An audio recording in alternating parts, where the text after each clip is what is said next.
संविधान के चैप्टर को फिर आगे बढ़ाते हुए आज फिर से एक नई वीडियो लेके हाजिर हुआ हूँ और आज हम लोग समझेंगे संविधान की विशेषता के बारे में और संविधान बनाने के लिए किन किन देशों से प्रावधान लिए गए थे इसके बारे में जानेंगे। संविधान की विशेषताएं। संविधान की विशेषताएं। भारत का संविधान दुनिया का सबसे खूबसूरत संविधान है। भारत के संविधान को बनाने के लिए अनेक देशों से कुछ न कुछ प्रावधान लिए गए थे। उसके बाद भारत के संविधान का रचना हुआ था, जो दुनिया का सबसे बेहतरीन संविधान है, विस्तृत संविधान है और लिखित संविधान है। भारत का संविधान सबसे लंबा होने का रीजन यही रहा कि यहाँ 1935 के भारत शासन अधिनियम से बहुत सारे प्रावधान ले लिए गए। उसके अलावा विश्व के अनेक देशों से प्रावधान लिए गए। तो सिलसिलेवार तरीके से हम उसको समझेंगे। उसके पहले समझते हैं कि भारत का जो संविधान है इतना विस्तृत हुआ, तो इसमें विस्तृत होने का रीजन क्या है। पहली बात, भारत का संविधान तो लिखित है और सबसे बड़ा है। लिखित व सबसे बड़ा संविधान।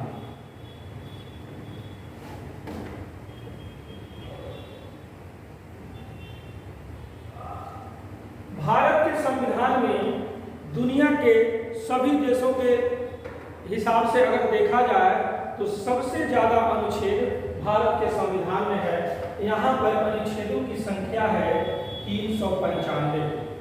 395 अनुच्छेद है और इसको 22 भागों में बांटा गया था।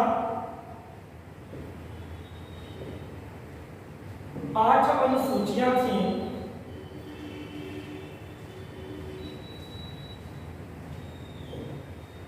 जो वर्तमान की अगर बात करें तो इसकी संख्या 470 हो चुकी है।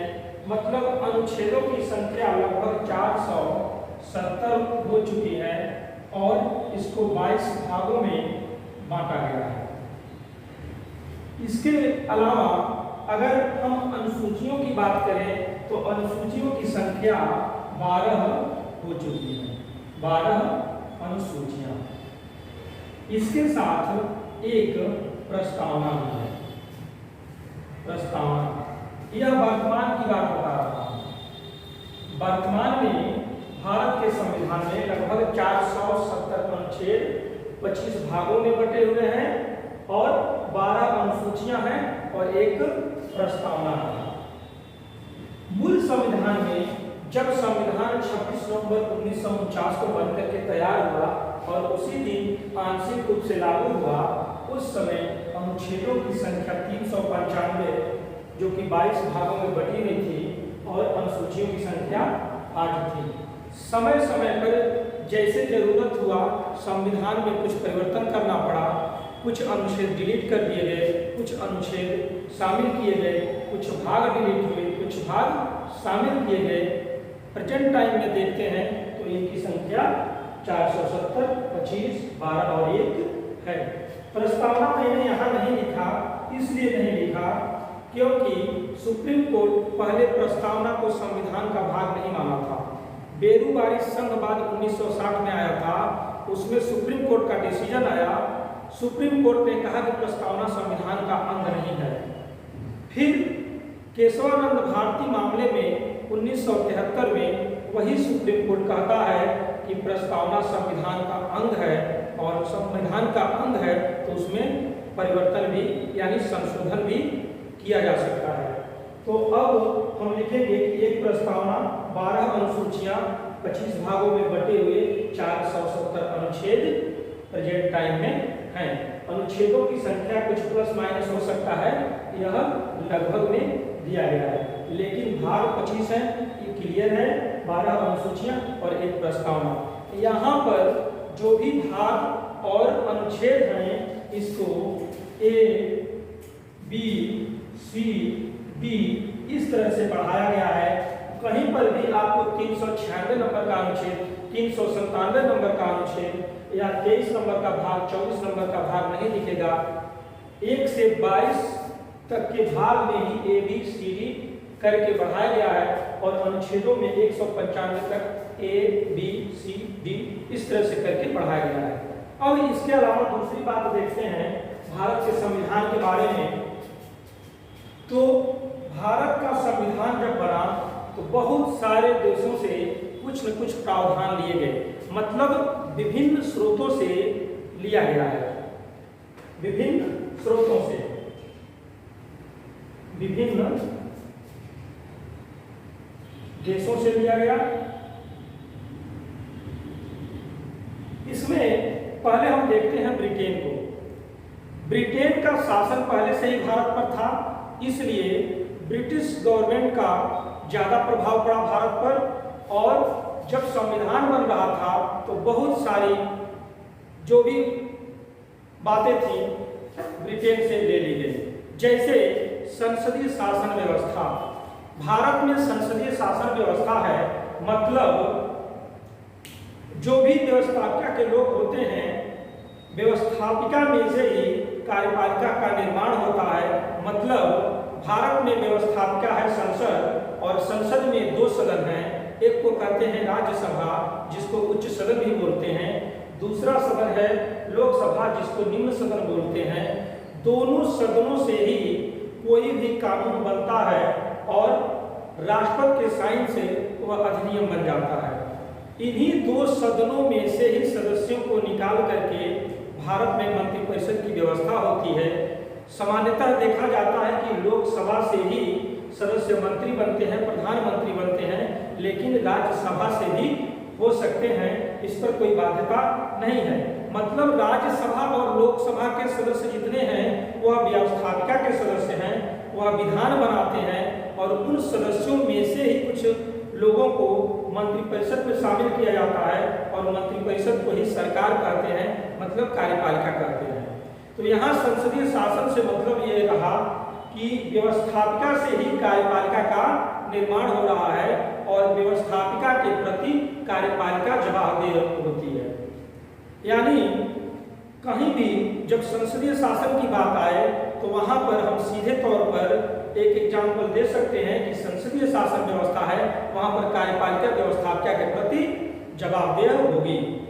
भारत में भी कार्यपालिका संसद के प्रति जवाबदेह है और संसद में भी अगर बात करें किस सदन के प्रति, तो लोकसभा के प्रति, क्योंकि लोकसभा के एक सदस्य जनता द्वारा प्रत्यक्ष रूप से निर्वाचित होकर के आते हैं और जनता का प्रतिनिधित्व करते हैं। इसलिए जनता के प्रति मंत्रिपरिषद को जवाबदेह होना पड़ता है और जब कभी मंत्रिपरिषद से लोकसभा का विश्वास उठ जाता है तो लोकसभा में अविश्वास प्रस्ताव ला करके मंत्रिपरिषद को हटाया जा सकता है, यानी सरकार वहां से चली जाएगी। दूसरी बात है, संसदीय शासन व्यवस्था में जो मंत्रिपरिषद में सदस्य हैं, लोकसभा और राज्यसभा के सदस्य न होते हुए भी 6 महीने के लिए मंत्री पद पर रह सकते हैं, प्रधानमंत्री के रूप में काम कर सकते हैं, लेकिन 6 महीने के अंदर अंदर व्यवस्थापिका का सदस्य बनना पड़ेगा। मतलब लोकसभा या राज्यसभा का सदस्य बनना होगा, नहीं तो अपने पद से उनको इस्तीफा देना होगा। मतलब ज़्यादा से ज़्यादा 6 महीने तक ही व्यवस्थापिका का सदस्य रहे बिना कोई भी व्यक्ति कार्यपालिका का सदस्य यानी मंत्रिपरिषद का सदस्य बन सकता है। अगली बात देखते हैं, कठोरता और लचीलता का समन्वय। भारत में जो संविधान है, कुछ अर्थों में हम देखते हैं, कुछ विषयों में देखते हैं तो कठोर दिखता है और कहीं कहीं बेहद ही लचीला है।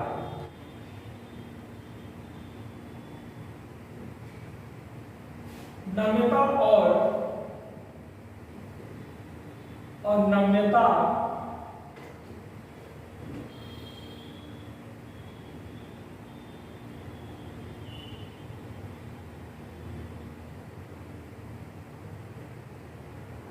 और नम्यता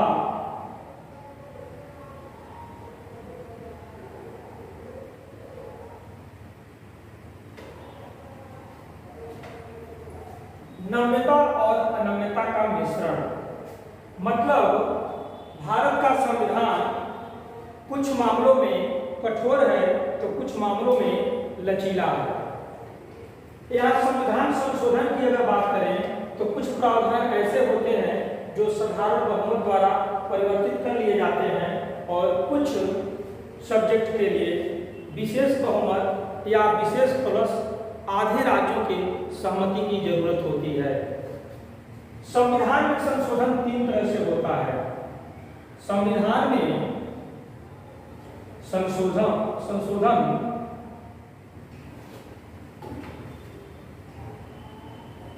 3 तरह से होता है। पहला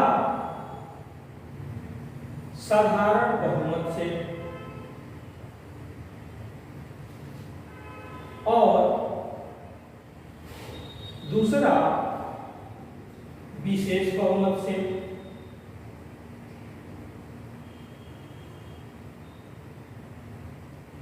और तीसरा विशेष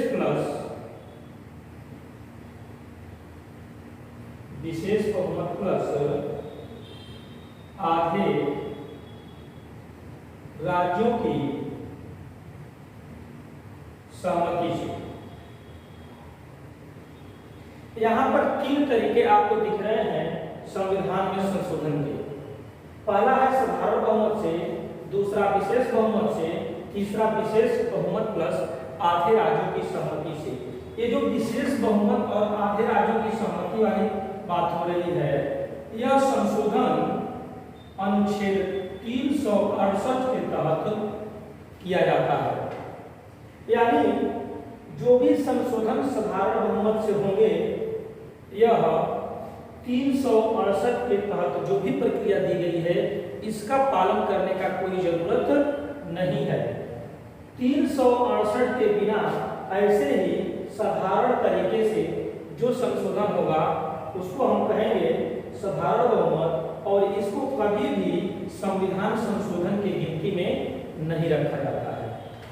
और जो भी विषय विशेष बहुमत से यानी संसद के दोनों सदन में अलग अलग कुल का बहुमत और प्लस उपस्थित और मत देने वाले सदस्यों के 2/3 बहुमत से जो बिल पास किया जाता है उसको हम विशेष बहुमत से पास हुआ बिल कहते हैं। यह 368 के तहत जो संविधान संशोधन की प्रक्रिया दिया गया है 368 में, और यह दिया गया है दक्षिण अफ्रीका के संविधान से, इसके तहत संशोधन माना जाता है और इसको संविधान के संशोधन की गिनती में रखते हैं। इसके अलावा जो तरीका लगता है विशेष बहुमत प्लस आधे राज्यों की सहमति की, यह भी 368 की प्रक्रिया के तहत ही संशोधित होता है और इसको भी हम संविधान संशोधन की गिनती में रखते हैं। विशेष बहुमत प्लस आधे राज्यों की सहमति की जरूरत ऐसे विषय पर पड़ती है जो विषय संघीय महत्व का है, जिस पर राज्य और संघ दोनों के लिए महत्व रखता है। ऐसे विषय विशेष बहुमत प्लस आधे राज्यों की सहमति लेनी होती है। और आधे राज्यों की सहमति मतलब सिर्फ आधा। जैसे भारत में अभी 28 राज्य हैं तो इसमें से सिर्फ 14 राज्य अगर सहमति दे देते हैं तो आधे राज्यों की सहमति मान ली जाएगी, आधे से एक ज्यादा की जरूरत नहीं है। इसमें ऐसे विषय आते हैं जैसे राष्ट्रपति का निर्वाचन प्रक्रिया, राष्ट्रपति का निर्वाचक मंडल, 7वीं अनुसूची में दिए गए सारे विषय। जैसे जीएसटी बिल भी पास हुआ था तो आधे राज्यों से सहमति लेने की जरूरत पड़ी थी। जो भी संघीय ढांचे से संबंधित विषय होगा विशेष बहुमत प्लस आधे राज्यों की सहमति से पास किया जाएगा। विशेष बहुमत से मूल अधिकार और राजनीति के निदेशक तत्वों में संशोधन होता है। इसके अलावा जितने भी सब्जेक्ट साधारण बहुमत से और विशेष प्लस आधे राज्यों की सहमति से नहीं पास होते हैं वो सारे के सारे विषय विशेष बहुमत से पास किए जाते हैं। इस तरह से हम देख रहे हैं संविधान में जो संशोधन की प्रक्रिया है 3 तरह से है। लेकिन अगर क्वेश्चन में ये पूछ दे कि 368 के तहत कितने प्रकार से संशोधन हो सकता है, तो हम बताएंगे 2 तरीके से हो सकता है, विशेष बहुमत प्लस आधे राज्यों की सहमति। साधारण बहुमत से ऐसे विषय संशोधित होते हैं जो संघीय महत्व का नहीं होता है, जैसे किसी राज्य के नाम में परिवर्तन, किसी राज्य के सीमा में परिवर्तन, क्षेत्रफल में परिवर्तन, 2 राज्यों को एक साथ जोड़ना, एक राज्य से कई राज्य बनाना। इसके अलावा बहुत सारा काम ऐसा है जो कि साधारण बहुमत से कर दिया जाता है, जैसे नागरिकता में संशोधन हो गया, इसके लिए आधे राज्यों के सहमति की कोई जरूरत नहीं पड़ती है। इसलिए कहते हैं कि संविधान बहुत ही लचीला है, इसमें संशोधन करने में कोई कठिनाई नहीं हो रही है। साधारण बहुमत मतलब जितने लोग उपस्थित होते हैं और प्लस मतदान करते हैं उनका बहुमत, यानी जितने लोग सदन में उपस्थित रहे और मतदान किए उनका 1 से 50% से 1 मत ज्यादा हो गया, वही साधारण बहुमत से पास मान लिया जाएगा। कठोरता हम इस मामले में मानते हैं कि संविधान के किसी भी प्रावधान में परिवर्तन करना होता है तो वहां पर कुल का बहुमत प्लस 2/3 की बहुमत की जरूरत पड़ती है उपस्थित और मतदान करने वाले सदस्यों की। वैसे ही इसमें भी एक और कठिन प्रक्रिया जोड़ दिया जाता है कि आधे राज्यों से सहमति लेनी होती है, इसलिए इसको हम कठोर संविधान के रूप में मानते हैं। फिर से अगला टॉपिक है आपातकालीन उपबंध। आपातकालीन उपबंध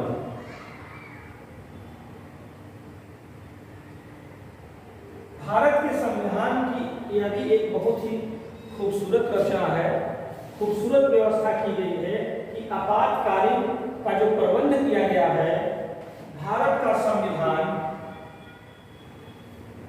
बिना संशोधन किए हुए आपात की स्थिति में एकात्मक हो जाता है, यानी सारी की सारी शक्तियां केंद्र अपने हाथ में ले लेता है और आपातकालीन शक्तियों में आता है अनुच्छेद 352, जिसके तहत राष्ट्रीय आपातकाल लगता है। राष्ट्रीय आपात। दूसरा है अनुच्छेद 356, जिससे राजकीय आपात लगता है। राजकीय आपात जिसको राष्ट्रपति शासन के नाम से भी जानते हैं, इसको आंतरिक आपात भी कहते हैं, यानी राजकीय आपात को कई नामों से जानते हैं। इसको राष्ट्रपति शासन कहते हैं, राजकीय आपात कहते हैं और आंतरिक आपात भी कहते हैं। इसके अलावा है अनुच्छेद 360, जिसमें वित्तीय आपात की बात की गई है। वित्तीय आपात। अब राष्ट्रीय आपात की अगर बात करते हैं तो भारत के संविधान के अनुच्छेद 352 में व्यवस्था की गई है कि युद्ध, बाह्य आक्रमण या सशस्त्र विद्रोह की अवस्था में या राष्ट्रपति को ऐसा आभास होता है वह पूरे देश में राष्ट्रीय आपातकाल की घोषणा कर सकता है, यानी पूरे भारत में आपातकाल लग जाता है और ऐसी स्थिति में सारा का सारा पावर केंद्र के हाथ में आ जाता है।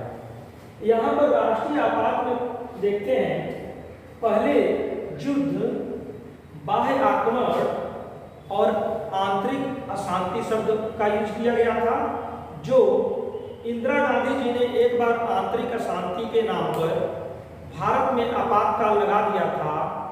तो कुछ दिन बाद जब मोरारजी देसाई का शासन आया तो 1978 में 44वें नंबर का संशोधन किया जाता है और आंतरिक अशांति शब्द को हटा करके वहां पर सशस्त्र विद्रोह शब्द लिख दिया जाता है।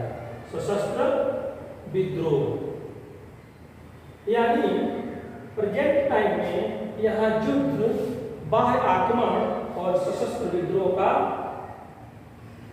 लिखा हुआ आपको मिलेगा। अब आंतरिक अशांति शब्द हट गया है। और राष्ट्रीय आपात के दौरान अनुच्छेद 20 और 21 को भी सस्पेंड कर दिया गया था, लेकिन 44वें संशोधन द्वारा मोरारजी देसाई के शासनकाल में 20 और 21 नंबर के अनुच्छेद को कभी भी नहीं निलंबित करने का प्रावधान दिया गया और कहा गया कि राष्ट्रपति आपातकाल में भी 20 और 21 को निलंबित नहीं कर सकते, बाकी अनुच्छेद को निलंबित कर सकते हैं। इस तरह से हम देखते हैं आपातकालीन व्यवस्था में राष्ट्रीय आपातकाल बहुत ही महत्वपूर्ण है, जिससे देश की सारी शक्तियां केंद्र के हाथ में आ जाती हैं। उसके बाद हम लोग देख रहे हैं राजकीय आपात यानी अनुच्छेद 356। 356 में राष्ट्रपति शासन की बात की गई है। मतलब किसी राज्य की व्यवस्था संवैधानिक हिसाब से नहीं चल रहा है, संवैधानिक तंत्र फेल हो चुका है, तो इस स्थिति में राज्यपाल राष्ट्रपति को अवगत कराएंगे कि यहाँ पर जो भी व्यवस्था है संविधान के तहत नहीं चल रहा है, तो वहाँ पर राष्ट्रपति शासन लगाया जा सकता है। राष्ट्रपति को अगर राज्यपाल इस तरह का इंफॉर्मेशन नहीं भी देते हैं, फिर भी अगर राष्ट्रपति को लगता है ऐसा, तो राष्ट्रपति शासन लगा सकते हैं। और राष्ट्रपति शासन लगते ही राज्य में जो भी गवर्नमेंट होती है वह गवर्नमेंट सस्पेंड हो जाती है और सारा का सारा पावर, सारी की सारी जिम्मेदारियां राष्ट्रपति के ऊपर आ जाती हैं और राष्ट्रपति द्वारा नियुक्त राज्यपाल उसको देखते हैं।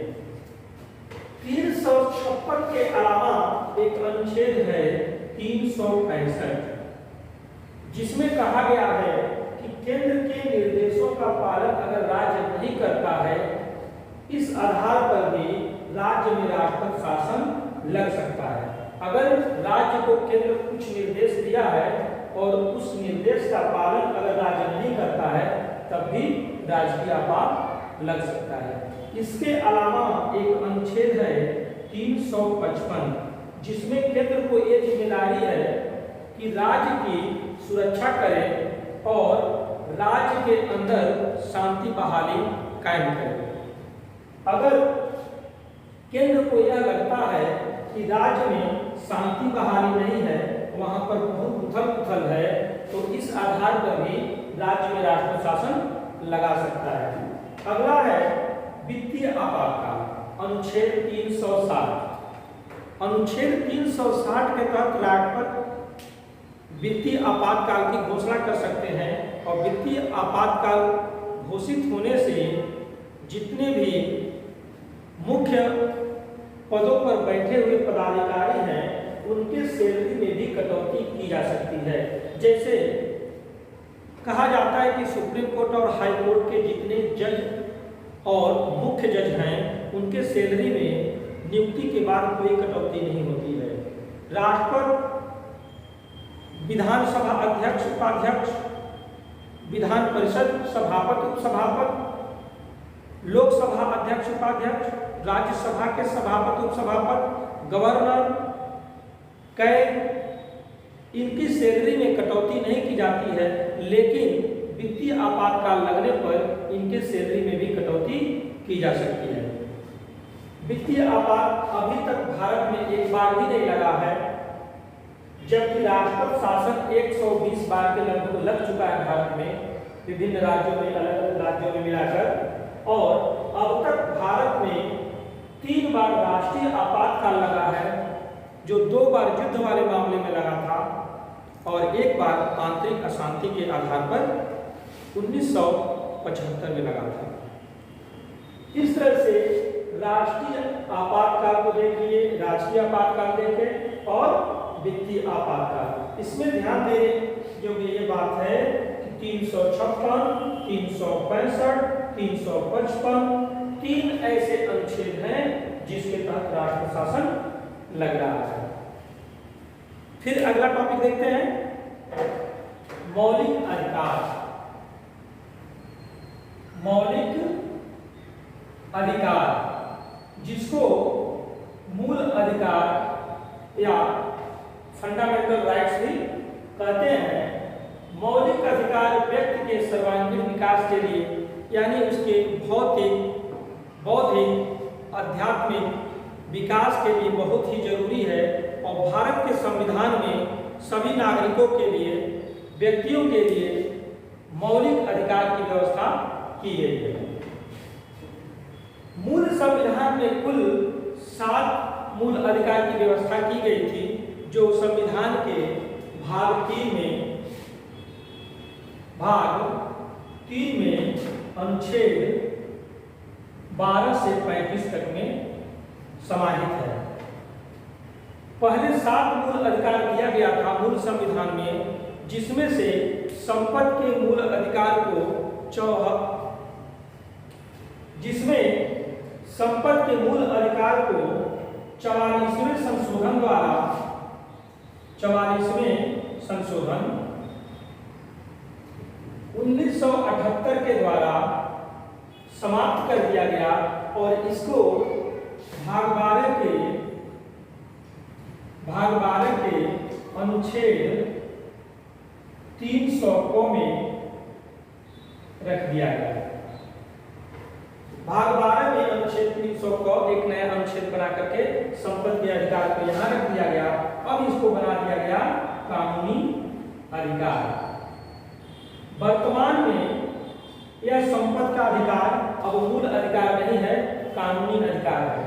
इसके अलावा जो 6 मूल अधिकार वर्तमान में है, उसमें है समानता का अधिकार, जो अनुच्छेद 14 से लेके 18 तक में है, जिसमें अनुच्छेद 14 विधि के समक्ष सभी नागरिकों को समान मानता है और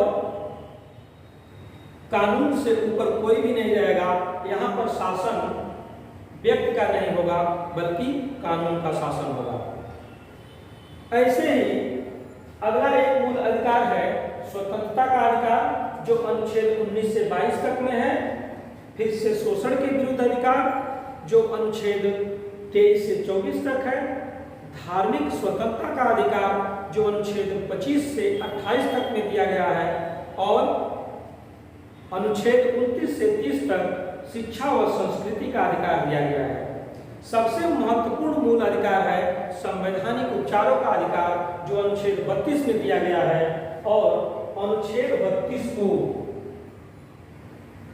डॉक्टर अंबेडकर ने संविधान का आत्मा कहा। डॉक्टर अंबेडकर के अनुसार अनुच्छेद 32 को संविधान की आत्मा कहा गया है। इसमें संवैधानिक उपचारों का अधिकार है, मतलब अनुच्छेद 32 के तहत सुप्रीम कोर्ट को और अनुच्छेद 226 के तहत हाई कोर्ट को रीट जारी करने के लिए अधिकार दिया गया है, जो 5 तरह का रीट है। पहला है बंदी प्रत्यक्षीकरण, दूसरा परमादेश, तीसरा प्रतिषेध, चौथा उत्प्रेषण और 5वां अधिकार परीक्षा। इस तरह से किसी भी व्यक्ति का, नागरिक का जो भी मूल अधिकार भंग होता है, हनन होता है, कोई उसके मूल अधिकार पर हस्तक्षेप करता है, मूल अधिकार को छीनता है, तो वह सुप्रीम कोर्ट या हाई कोर्ट जा सकता है और वहां से उसके मूल अधिकार को संरक्षित किया जाएगा। इसके बाद भारत के संविधान में 4थे भाग में डीपीएसपी मतलब राजनीति के निदेशक तत्व दिया गया है। यह संविधान के भाग 4 में है, जिसको राजनीति के निदेशक तत्व कहते हैं। और यह है अनुच्छेद 36 से लेके 51 तक। यह भारत में संविधान में रखा गया और इसको आयरलैंड के संविधान से लिया गया। आयरलैंड यह संविधान का ऐसा दर्शन है और राज्य के लिए ऐसा दर्शन है जो राज्य को निर्देश देता है, राज्य को रास्ता दिखाता है कि कैसे लोक कल्याण के लिए, जनता की भलाई के लिए, इस प्रजा के लिए कैसे काम करेंगे। कदम कदम पर यह निर्देशित करता है नीति निदेशक तत्व राज्य को। यहाँ अनुच्छेद 36 में राज्य की परिभाषा दिया है कि किसको हम राज्य के अंतर्गत रखेंगे, यानी किसको ये निर्देश दिया जा रहा है। तो राज्य की परिभाषा में कहता है भारत सरकार और भारत की संसद, राज्यों की विधानमंडल और राज्य सरकार, स्थानीय प्राधिकारी जो स्थानीय स्वशासन से रिलेटेड हैं और अन्य प्राधिकारी, सारे के सारे राज्य के अंतर्गत आए हैं और इनको ये निर्देश दे रहा है।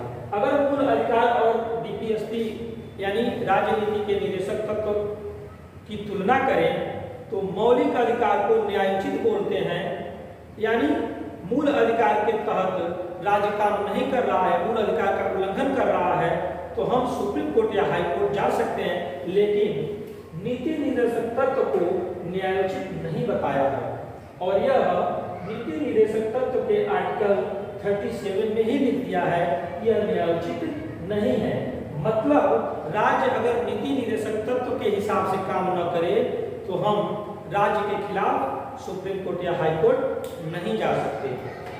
अगला इसमें हम देखेंगे मूल कर्तव्य।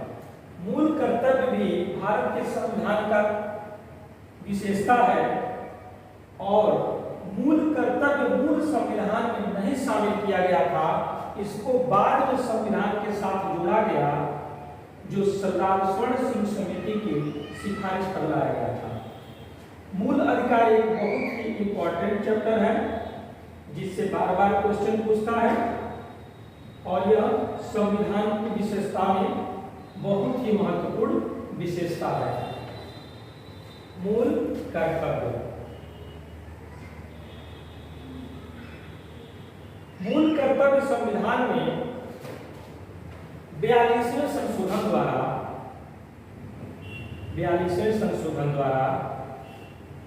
1976 में जोड़ा गया था। इसके लिए संविधान में भाग 4 क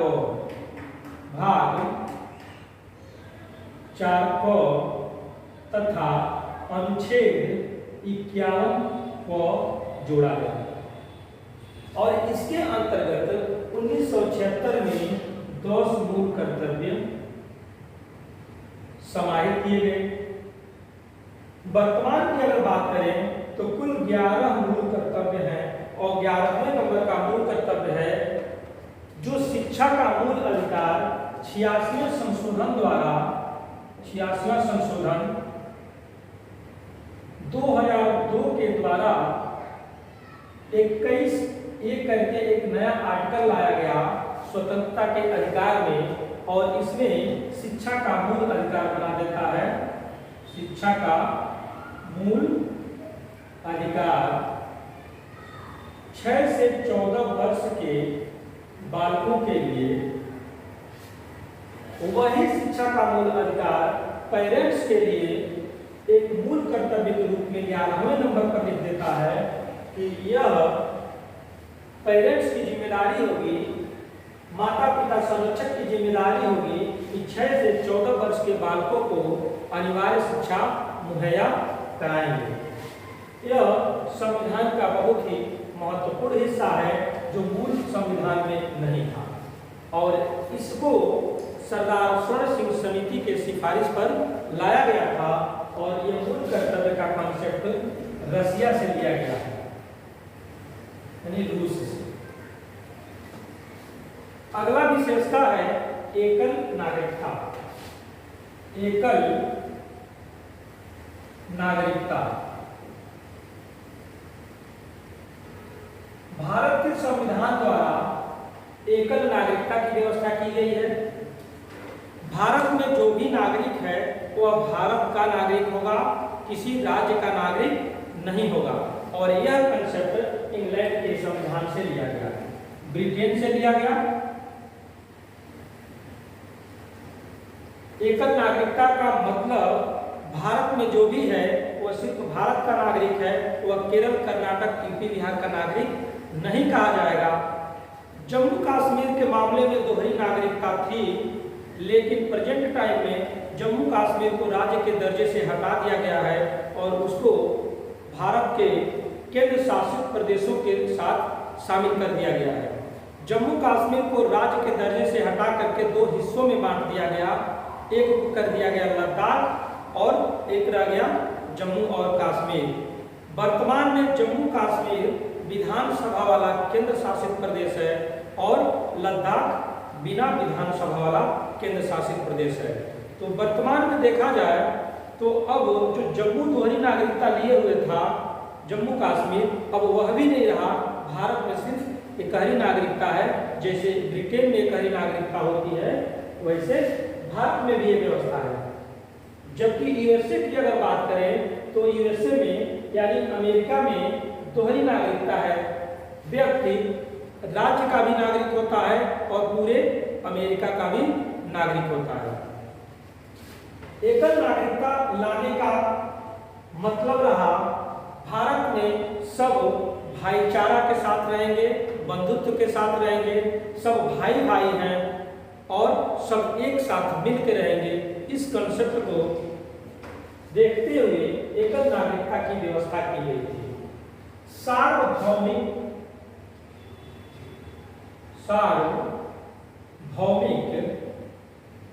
मताधिकार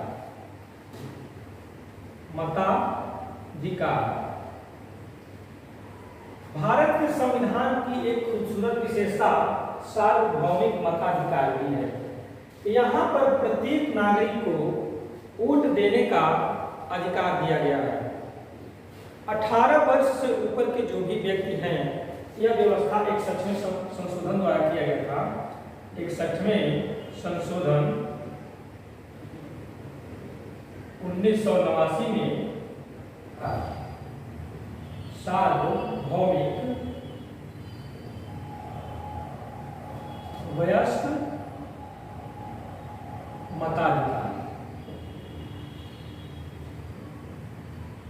भारत में जब संविधान बना तो संविधान सभा के लोगों ने सार्वभौमिक वयस्क मताधिकार को यहाँ पर एक्सेप्ट किया।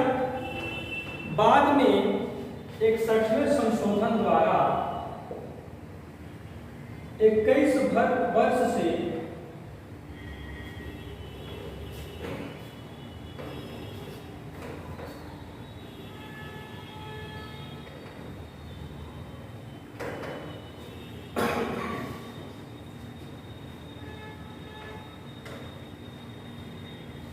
भारत के संविधान की अगली विशेषता है सार्वभौमिक वयस्क मताधिकार।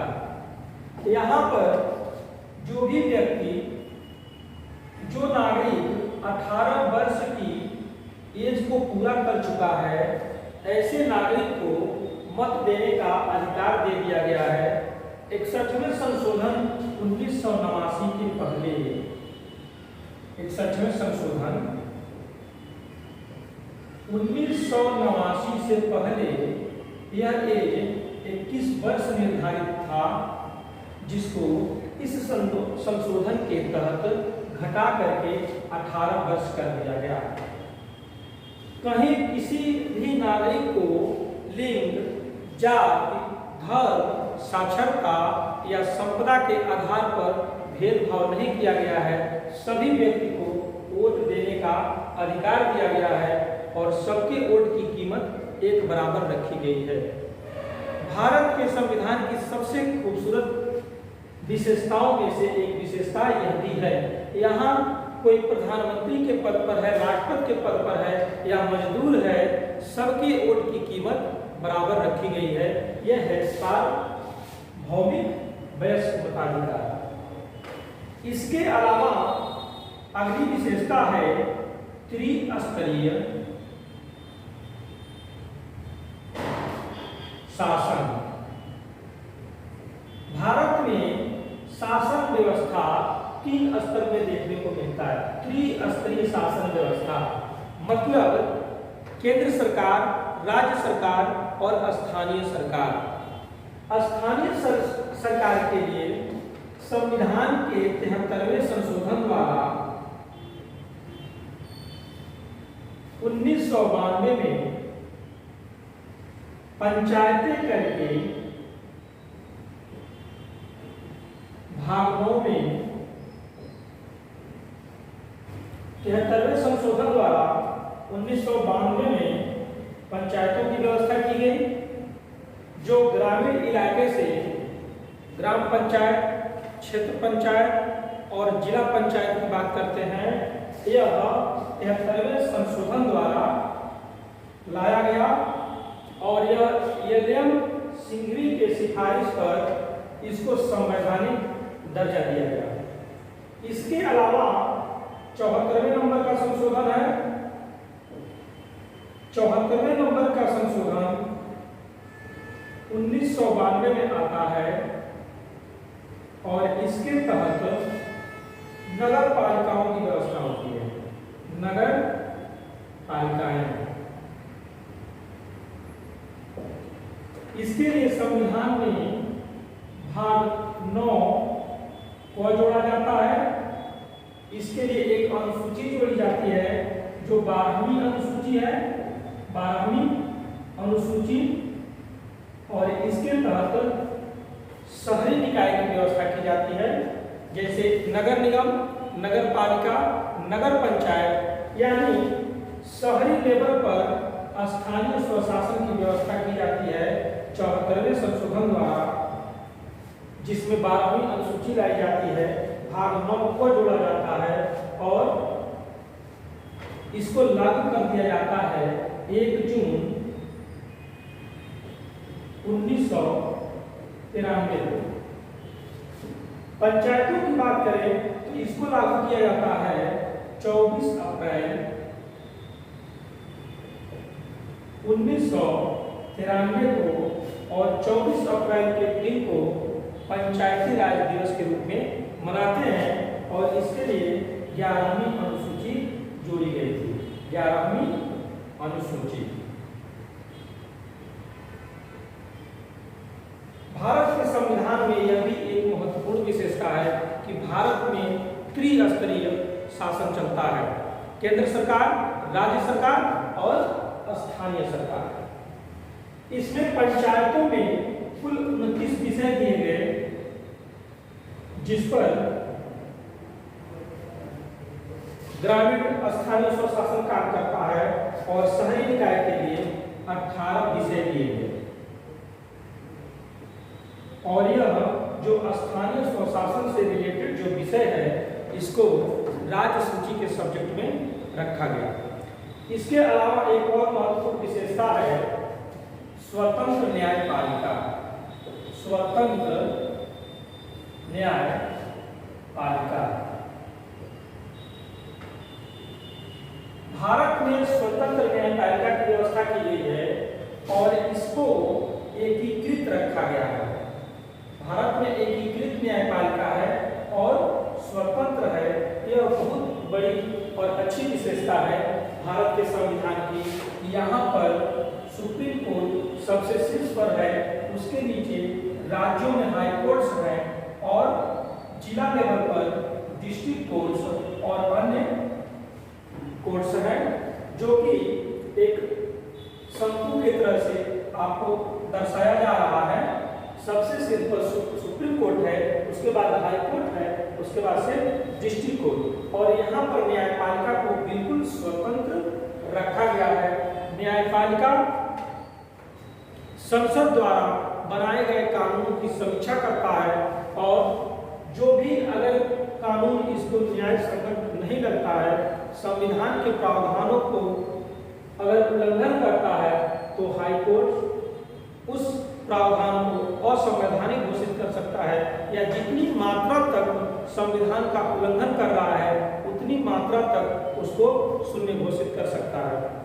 इस तरह से हम देखते हैं कि भारत की जो संविधान है, भारत के लिए जिस तरह से, जिस खूबसूरती से इस संविधान को बनाया गया है और इतने प्रावधान दिए गए हैं जो अभी हमने बताया, यह भारत की खूबसूरती नहीं तो और क्या कहेंगे।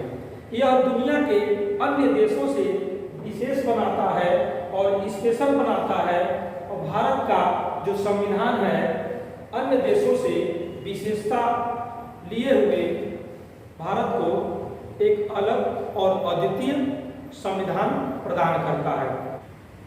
इस तरह मुझे उम्मीद है आप लोगों को संविधान की विशेषताओं के बारे में अच्छी तरह से समझ आ गया होगा।